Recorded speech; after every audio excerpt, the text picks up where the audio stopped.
Welcome back to another episode of Your Daily Real Estate. This is part 3 to building a team and managing a team. And I just had an earlier conversation with somebody who said, man, these sessions have been really good. And I want you to know that all of this stuff that we're talking about is stuff that I've put in place and I've suffered through. All right. So I've gone through this. And sometimes I feel like I'm still going through it. All right, number 5, here we go. This episode is brought to you by BrilliantTribe.com. That's where we help you grow your business. Single agent, team, brokerage, big community, businesses. I mean, we consult from very beginning to the biggest you've seen. So here we go. Number 5, implementing marketing and lead generation. Here's where you have to ask yourself, what do you have to offer for your agents that are coming in? Do you have a presence online? Do you lead gen through Facebook, through Instagram, Meta?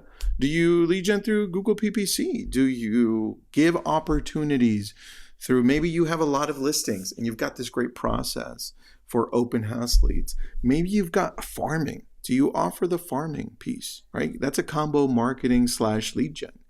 What is it that you offer? And I need you to outline it here because agents are looking to get business when they join your team. And sometimes it's a not so direct way, right? I know some teams that do Zillow Flex or OpCity or something along those lines. Or I know agents that buy and create their own opportunities like we do, Google PPC and Facebook lead ads. But then I see the other way, which is just as good.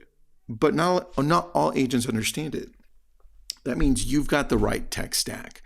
And that marketing that's included into it, where you are showing up amazing on Google, where you have a great business page. You've got like hundreds of reviews. By the way, we had hundreds of reviews.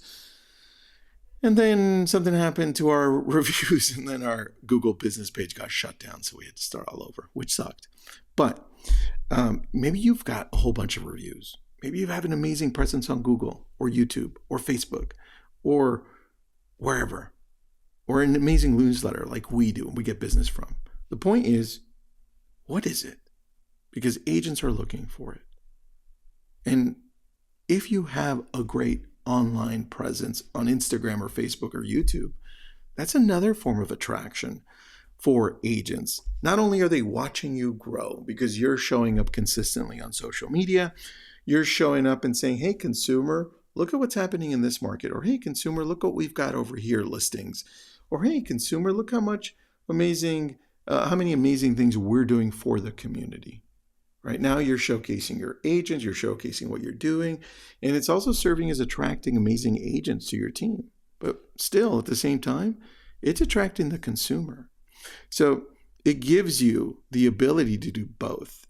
And social media does great. So I would say, if you aren't focused on social media and how you show up, that needs to be something you lay the ground on. And we've done it really well at a high level. I mean, we built the largest community for agents in the world, right? So it's an attractor. And we also have a massive 80,000 people, consumers, just consumers, 80,000 people in our newsletter that we send out newsletters to weekly. And we get business from that one. So, and we also do online leads, right? So marketing and lead gen, I would say for me personally, on the team side, this is probably my strength. And this is where we've doubled down a lot because no matter what you do, agents, they come to you and they say, well, we want leads. We want leads. And I hate leading with that, right? I love leading with the next piece to this, which is number 6.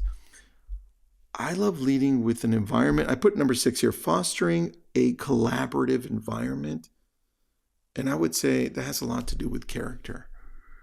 Because when you're hiring to character, you're hiring to make sure that those people that are in your now new environment or team environment, it has to do with culture. Like your people are your culture, how they're showing up on a daily basis. If they're showing up and complaining, if they're showing up and having a bad attitude, if they're showing up and messing things up consistently, no, that's the culture that you have. This is why for me, it's really important to look at the people I'm hiring. How's their character? Are they the type of people who are always looking for opportunities? They're always looking to grow, or the opposite? And for me, laying down that groundwork from the very beginning, saying, hey, this is how we're going to be. We're actually focused on leadership. We're actually focusing on making you better here. This is how we do it. And when you show up better, you attract amazing people around you that want to do business with you. Right? And so for me, when I have here fostering a collaborative environment, I put a quick sentence, 2 sentences I want you to remember here. Building a positive, collaborative team culture will greatly impact your team's performance and retention. Hands down. And you know what? I'm going to bold this on the document. I hadn't bolded it, but I think it makes for a great impact. And number 2 here, communication is the cornerstone of collaboration. I need you guys to communicate in the team. I need you to always be showing up daily and be like, hey, how's this going? How's that going? What can I help you with? Here, remember that last session that we had? Remember the coaching call that we had, right? Always reference back to it, and always reference back to number 1. If you want to go back 2 episodes ago, the podcast, which was the vision and the mission. What do you stand for? Because when people show up that way, you want to be like, you know what? You are aligned with the vision. Great job. Thank you for doing that. Right? This is what we stand for. Remember mine? It's iSpark. It's ISPAARK. Right? If somebody's showing up and is being resilient because they had a hard transaction, and I'm like, listen, you did it. You showed the R in iSpark, and I really appreciate that. Right? And I know because we live by this. This is what I need you to do. I need you to foster this environment that creates leaders.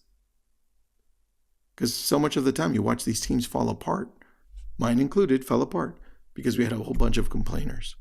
We had a whole bunch of people that looked at everything around there and said, hey, we've chosen to complain instead of looking for the opportunities.